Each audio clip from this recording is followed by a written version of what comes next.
today's top boxing news.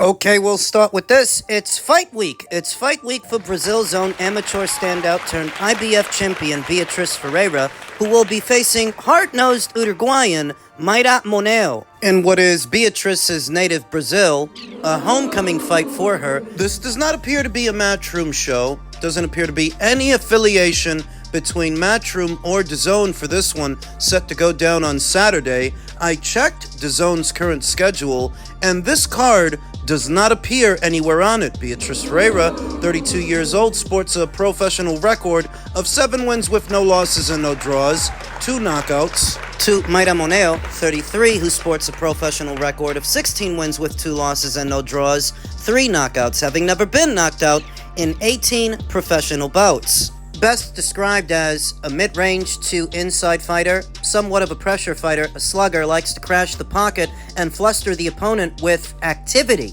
And most of the time that works for her.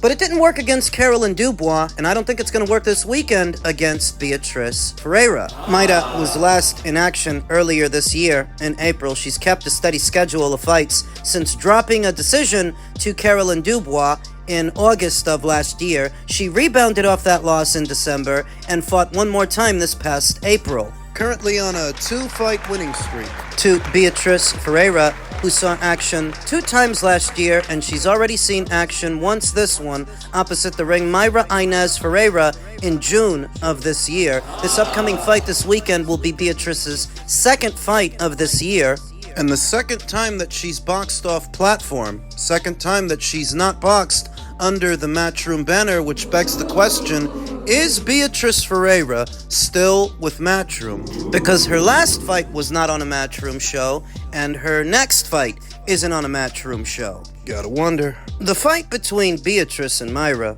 will likely be a repeat of the fight between Caroline and Mayra, and it will likely end the same way for the same reasons. Because Mayra's approach is too simple, barreling forward, throwing punches and bunches, being aggressive against what is an athletically superior fighter with faster reflexes and a bigger punch. There's going to be target practice for Beatric like it was target practice for Caroline Dubois. Picking off Mayra on her way in, landing hard punches every time that Mayra opens up. Mayra often works to fluster her opponents with activity, which is the kind of thing that works up until it doesn't. Against an athletically superior fighter that's got faster hands and faster feet than you do, that makes you an easy target. So I expect that, at minimum, Beatric wins a points decision behind being the more accurate fighter and the harder puncher. What would impress me is if she stops Mayra, if she knocks her out, because Mayra's never been knocked out. So that'd be impressive. Beyond this fight, I don't really know if Beatric still is with Matchroom, but on the presupposition that she isn't, you know what I'm gonna say. You know where she needs to go. She needs to go to MVP, where 2 of the 4 champions at this weight already are. WBA champion Stephanie Hahn, WBO champion Terry Harper, Holly Holm is there too. And you figure that the only ones willing to put up enough money for, say, a Caroline Dubois to fight her would have to be MVP. That'd be the logical choice. Oddly enough, Beatric is already boxed on an MVP show. The fight that she just had with Ferreira, that was an MVP show, not a Matchroom show. So, I expect Beatric to do the business this weekend, south of the border, way south of the border, all the way down there in Brazil. I expect her to win. It's just the question of how, and beyond that, we'll see where she pops up. In men's middleweight news, veteran trainer Brian Bomac McIntyre said, "I would have approached the first Conor Benn fight differently. Less than a week after masterminding Terence Crawford's brilliant victory over Canelo Alvarez in what was their undisputed super middleweight title fight in Vegas, Brian Bomac McIntyre found himself at a press conference in London. The Ring's 2023 Trainer of the Year was seated alongside his fighter, Chris Eubank Jr., who on November 15th will have a rematch with Conor Benn at Tottenham Hotspur Stadium. The 12-round middleweight fight will be streamed exclusively on DAZN as a pay-per-view. This isn't the first time the two have worked together. Back in September of 2023, 2 years ago, McIntyre prepared Eubank for his rematch with Liam Smith. Having been stopped by the Liverpudlian in the 4th round of their initial meeting, Eubank produced one of the best performances of his career to turn the tables and score a 10th round victory. Although Eubank, 35-3 with 25 knockouts, won the first fight against Conor Benn, 23-1 with 14 KOs, he admitted that the Londoner's performance took him by surprise. Recruiting McIntyre to devise a game plan and improve his performance is as sure a sign as any that he is taking the return seriously. During an appearance on Talk Boxing, McIntyre revealed that only scheduling issues prevented them from working together ahead of Eubank's first fight with Conor Benn, and that he has a pretty good idea as to why the 36-year-old trusts him. You know, that's a good question, and the only thing I could think of is because I'm the best, McIntyre said. We had a great camp and we had a great fight, the last fight that we was together against Liam, and everything went smooth during camp, outside the gym, inside the gym, everything went smooth. McIntyre's ongoing success will inevitably persuade fighters from all around the world that he is the man to unlock their true potential. Although Eubank's conditioning and commitment have never been in question, there has long been a perception that he chooses if and when to listen to his cornerman, and that his aversion to building a long-term ongoing relationship with a trainer has held him back. McIntyre insists that once he got to know Eubank, he found him to be a quiet, diligent worker, and that he saw no evidence that he can be difficult to work with. No, I don't get that from Chris, he said. Any fighter that I work with, I sit them down and tell them what I expect out of them. That's the first thing we did when we first had the first fight together, and he went right along with it, and we just picked up where we left off this time. McIntyre has seen the exciting first fight between Eubank and Benn. There were times when Eubank was able to slow down the pace of the fight and box well behind his jab, but eventually he was forced to rely on heart, grit, and courage. Only Eubank will know whether or not the hostile buildup and entirely unique set of circumstances that surrounded the event affected him, or whether Benn's aggression and desire dragged him out of his preferred state. Whatever the reason, he certainly didn't employ the cold, calculating, considered style that has brought McIntyre's fighters so much success. You figure that Conor's approach isn't going to change much for this rematch. I don't think it will. I think that Conor is going to come out once again, guns blazing, looking to land big punches and win big early.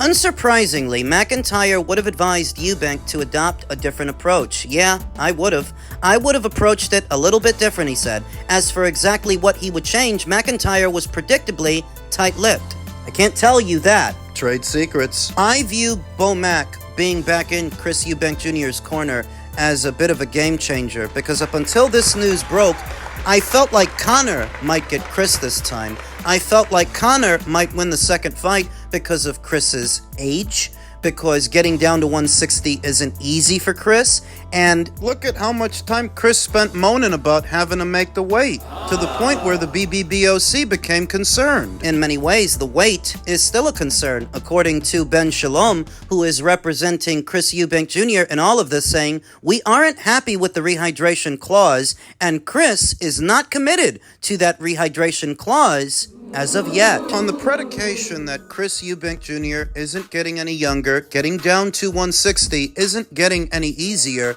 I was leaning towards Conor Benn to win the rematch. But now with this recent news that he's hired Bomac to be in his corner once again, I don't know. If the Chris Eubank Jr.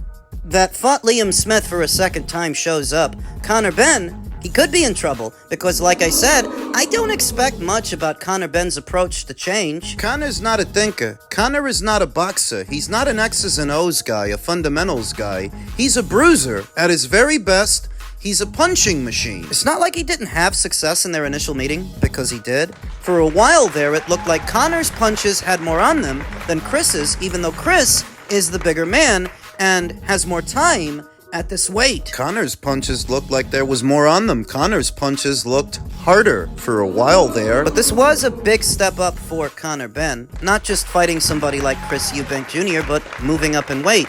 It was a big step up, so he faded down the stretch. I imagine if there have been any adjustments to Conor Benn's preparation, it would be so that he doesn't fade down the stretch again. Cardio. Fitness. I imagine that what Conor wants is to make the second fight a slugfest, just like the first one was, and Chris Eubank Jr. has hired Bomac to work around that, to control the space and the pace of the fight. As stated, If the Chris Eubank Jr. that fought Liam Smith for a second time shows up, Conor Benn could be in for a long and frustrating night. What Conor Benn needs is to push the pace to get Chris Eubank Jr. to show his age. Chris is in his mid-30s after all, and knowing that it's not easy for Chris to get down to 160, Conor's best bet is to push the envelope, push him physically. That's what Conor needs. What Chris needs is the opposite.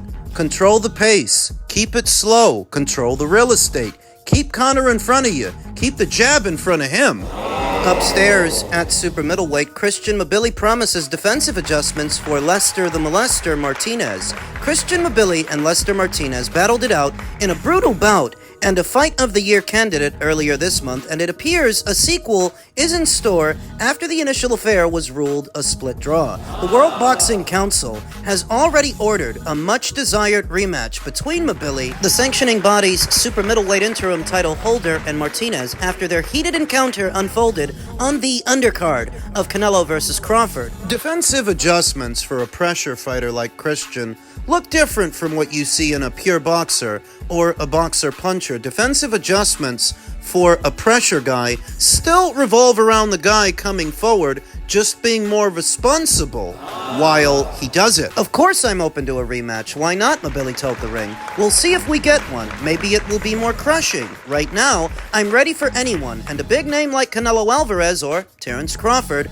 I'm ready for everything. I want to fight. CompuBox unofficially credited the busier Martinez with 412 landed punches to 273 from Mabilli in the back-and-forth brawl. Martinez also threw 203 more punches. One judge had it 97-93 for Martinez, while another had it 96-94 for Mabilli, with a third judge scoring it 95-95. Mabilli believes he did more than enough to get the win.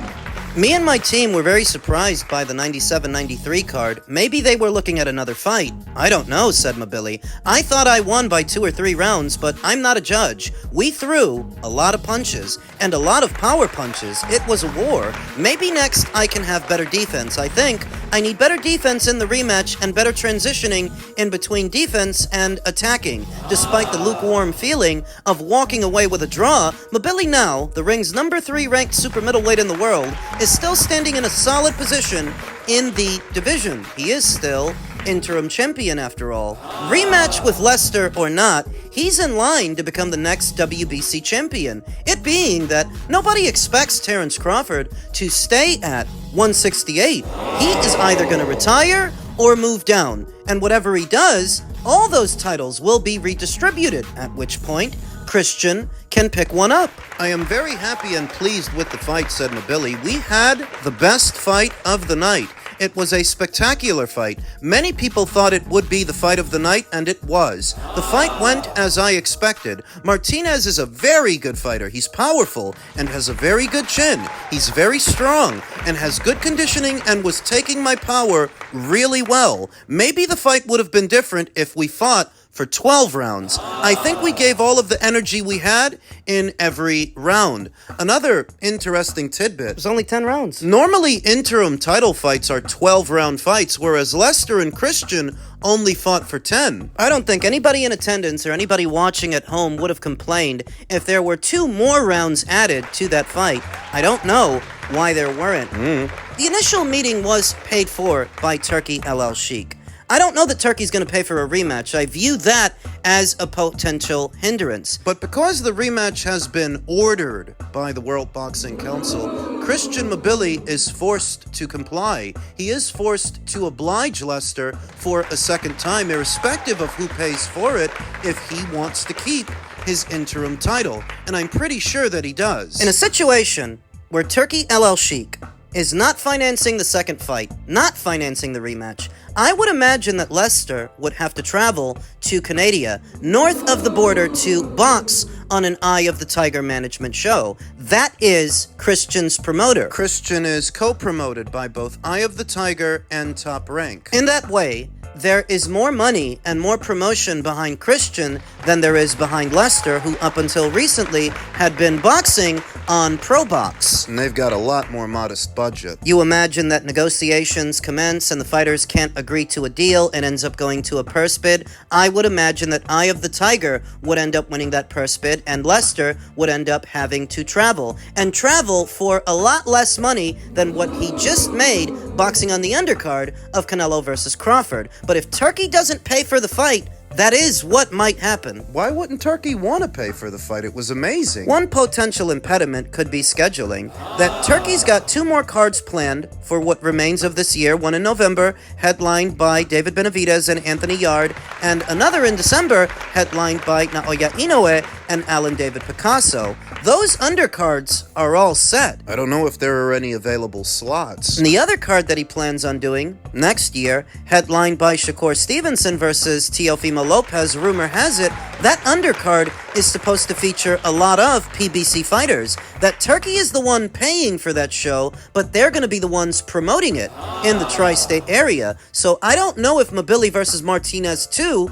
could land on that show. Scheduling is a problem. Scheduling might be the reason that Turkey doesn't pay for it. I'm still holding out hope that he does. Now, as far as adjustments for the rematch, well, pressure fighters like Christian really don't change much from one fight to the next. Case in point, Christian is trained by Mark Ramsey, who also trains Artur Beterbiev. Now, you tell me. Did Artur do anything different in the second fight with Dimitri than what he did in the first? Did he do anything different? Did he look any different? No, he didn't. Not to me. And that's why Dimitri Bivol was able to win the second fight, because more often than not, it's the cerebral fighter that makes adjustments. Now, out of Christian Mabilli and Lester Martinez, who are both hard-punching guys, the more cerebral guy is actually Lester, not Christian. I expected Lester to win the fight.